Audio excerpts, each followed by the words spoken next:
Ja, primeran, azkenean oso ondo entratzen dute, intentsitate handia, kompetitibitate asko dago taldean artean, eta bueno, gogoekin ailegatzea partidu hau. Sportingen aurkako partiduan egindako lan onak, horrepe suposatzen dut indartu egingo duela taldearen konfiantza, ezta? Hori da, azkenean nik uste dut, astero betzen gaudela eta taldea gauzak hobeto egiten ari dela. Eta hori da ideia, azkenean badakigu puntuak oso importanteena, baina guretzako lana hori da, astero betzea, bai balerekin, bai barrel gabe, eta nik uste Sportingen arka partidu oso egin genuela, eta ideia hori da Tenerifera jutea eta egitea partidu osona edo bestea baino hobeagoa. Beti entzuten dugu, sentsazioak onak dira, baina puntutan be hori isladatu behar da, ezta? Hori da, azkenean ni oso posible nago taldearekin,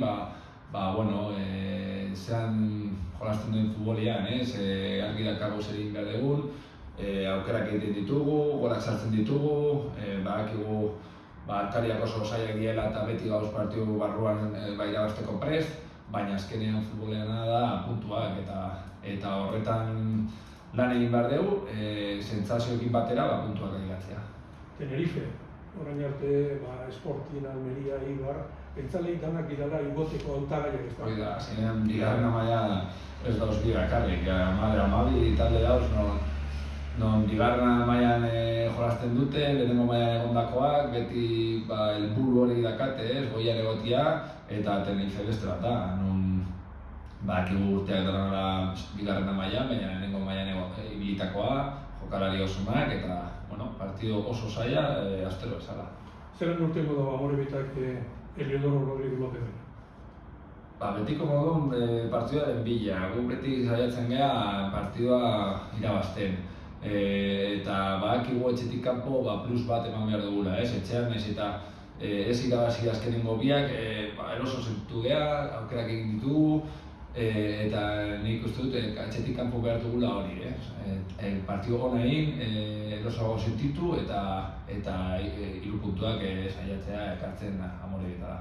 Inigo, niretetik amaitzeko behintzat, Zambiarrek ez dago garaipen bat eskuratzea Tenerifen sekulako lorpena izango ditzakela taldearentzat. Hoi da, ideia hori da, azkenean egiten duguna, sentsazio onak, jokalariak gero eta hobeto dauz, taldeak gero eta hobeto dauz, baina azkenean hori indartzen duena emaitzak dira, eta kasu honetan 3 puntuak ekartzea Tenerifetik hori da gure helburua eta saiatuko gara hori egiten. Iñigo, eguerdion. Laguneko jalo partidu etxean, Almeria, Burgos, Eibar, Sporting, eta oraindik ez dut partidari galdu, eta da talde indartsuak pasa direla lezamatik. Bai, azkenean partidu onak egin ditugu etxean, etxetik kanpo ez ditugu hain partidu onak egin, baina, nik ez dut uste dutela asteroko lana, lan egiten dugula gero eta hobeto egoten, eta kasu honetan jolastu dugu bi etxean, baina horrengoan etxetik kanpo izan da, saiatzea mejora horrekin jarraitzea. Lehen 8 jardunaldi hauetan oso talde indartsuen aurka aritu zarete, ez etxean bakarrik, etxetik kanpo ere bai, adibidez Leganés eta Girona orain ez daude goran, baina goran egotekoak dira, ez da oso hasiera erraza izan, baina taldeak aurpegi eman duenetan. Ez dakit uste duzun taldeak merezi baino puntu gutxiago dituela sailkapenean. Ez, azkenean puntuak hor dauz, eta hori mereziala ez, puntuak 7 dakagu eta lortu ditugu guk. Eta komentatzen duzuna taldeena, egia da, baina azkenean bigarren mailan talde oso onak dauz, eta kasu honetan, aste honetan Tenerife, beste talde potente bat, eta holan emango ditugu aste guztiak. Gustatzen zaidana taldeak konpetitzen duela, partidu barruan dagoela denbora guztian, eta horrela jarraitu behar dugu. Alde batera utzita puntuak, badakigu 7 puntu dakagula eta irabazi behar dugula, baina taldeak ikustu dut gero eta hobeto dagoela, eta espero dugu aste honetan irabaztia bai. Aste honetan Tenerife, goran nagoen beste talde bat, bolada txarrean zen, aurreko astean irabazi egin zuen, ez dakit nolako partida espero duzun bertan. Bueno, azkenean bigarren mailan hori ez, berdintasun handia dago eta Hueskaren aurka hasi ziren galtzen, baina gero buelta zioten partidari. Jokalari oso onak dazkate individualki goian non momentu honean dauz, golak sartzen, eta bueno, azkenean betikoa, bigarren mailan berdintasun handia, beraiek bi porrota aukita hurrengoa Hueskan irabazi zuten, eta gure alde, alik eta sainik egiten berai eta saiatzea puntuak hartzea. Eta nire aldetik azkena, taldea ematen du gutxi falta zaiola garaipen hori eskuratzeko, zer uste duzu falta zaiola taldeari 3 puntuak eskuratzeko? Azkenean, nik uste mantendu behar digula maila hau, edo hobetu. Taldeak aukerak sortzen ditu. Azkenengo partioan aukerak egin genituen, igual 2 gol sartzeko edo behintzat lasaiago egoteko. Nik uste Sporting azkenean lehenengo jaurtiketa izan zela 80 minutuan eta bana bukatu genuen, nahiz eta gero beste bat eduki. Taldeak sinestu behar du, lan egin behar du, egiten nahi den bezala eta aukerak jarraitza sortzen eta alik eta gutxi ematia aurkariari, baina nik uste dut maila edo bide honean gaudela, baina ja irabazteko premian gaudela. ¿Galdera gehiago euskeraz? Entonces pasamos a las preguntas en castellano, dale, creo.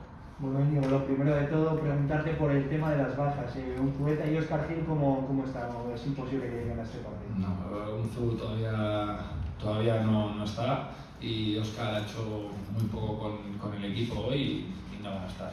No. ¿Hay alguna baja más para este partido o están todos aquí? No, el resto han entrenado normal durante toda la semana, los típicos golpes del partido, de los entrenamientos, pero los demás están todos disponibles. Después de 2 buenos partidos en casa frente al Sporting de la pasada semana, ¿cómo ha preparado el equipo este partido y cómo está la moral?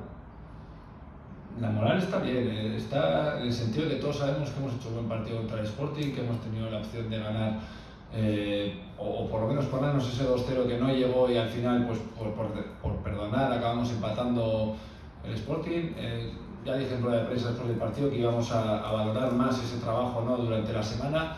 El equipo está convencido de lo que hace, pero es verdad que al final donde manda son los resultados en el fútbol y por supuesto que dentro de esas sensaciones y dentro de esas mejoras lo que queremos es ganar. Enfrente del Tenerife, que en casa no ha mostrado esa solidez que ha tenido fuera de casa, solo ha ganado un partido de los 3 que ha jugado. ¿Crees que es una buena oportunidad para sumarte a 3 por fin fuera de casa? Todas son buenas oportunidades. En este caso el Tenerife, independientemente de lo que haya hecho en casa, viene de ganar la Huesca el último partido y tendrá la moral por arriba también ellos. Al final todas son buenas oportunidades. Nosotros no vamos más allá del siguiente partido y lo tenemos claro, vamos a estar así todo el año, analizar al rival y verlo como el último siguiente y ir a por los 3 puntos.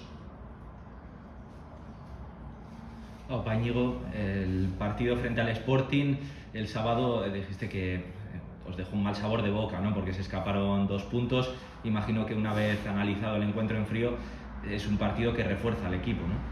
Sí, como estoy comentando, al final, refuerza por el partido que hemos hecho, pero a mí me sigue fastidiando haber perdido 2 puntos o haber dejado de ganar, ¿no?, por la situación que está en el partido. Ahora ya estoy centrado en Tenerife, pero al final es verdad que el equipo cada vez compite mejor. Yo creo que cada vez se encuentra más cómodo sin balón y con balón, pues bueno, crea más ocasiones o por lo menos más claras. Luego pues la efectividad puede ser mayor o menor. Y en ese aspecto yo creo que el equipo sabe que independientemente que llevemos 7 puntos, que la línea a seguir es esta, ¿no?, la que estamos llevando hasta ahora, de mejorar cada semana y con ganas de que esas mejoras se conviertan en 3 puntos, ¿no? Para los que seguimos a la Amorebieta toda esta temporada, después de 8 jornadas, tenemos la sensación de que tiene menos puntos de los que merecería. No sé si dentro del vestuario también es esa la impresión. No, yo en eso no es que no esté de acuerdo, es que al final tienes los puntos que tienes, o sea, no hay más. O sea, por supuesto que podíamos haber hecho méritos para ganar si metemos la semana pasada, también paramos un penalti en el 92 a Eibar, tenemos 7 puntos y ya está. Pero ahora mismo nosotros por lo menos yo no me fijo solo en los puntos, sé los puntos que tengo, sé contra quién voy a jugar, pero yo lo que me fijo es en mi equipo, en la mejora en el siguiente partido y en seguir en esta evolución, ¿no?, que creo que llevamos todos mejorando como equipo. el partido frente al Tenerife, viaje al Heliodoro, un partido, o sea, un campo histórico de primera también.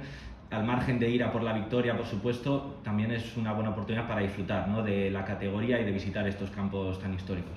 Sí, está claro que no solo porque seamos recién ascendidos, el fútbol hay que disfrutarlo, porque al final es un deporte, es lo que nos gusta a todos. Pero nosotros vamos con la intención de competir, de ganar y ya sabemos dónde vamos, pero nos va a tocar muchos campos así. Hemos jugado ya en campos bonitos, históricos y los que nos quedan. Ahora mismo estamos centrados en el Heliodoro e intentar hacer lo mejor posible para conseguir los 3 puntos. ¿Qué crees que le falta al equipo para lograr los 3 puntos de una vez por todas después de que se hayan escapado en los últimos partidos? Pues como he comentado, al final yo creo que el equipo cada vez está mejor, que los partidos han ido mejor y en este caso el último con el Sporting creo que es el partido que menos ocasiones nos han hecho en casa y el que más hemos hecho o más claras, más que al final es fútbol. Lo difícil es mantener este nivel y seguir mejorando, y eso es lo que les pido a los jugadores, seguir mínimo en este nivel para seguir mejorando, ya no seguir en este nivel sino mejorar, porque vemos que aun haciendo las cosas bien no llegamos a ganar, ¿no?, por una cosa o por otra. Pues, es lo que estamos haciendo cada semana, los jugadores están mentalizados, confianza ciega en ellos y seguir mejorando. ¿Preguntas?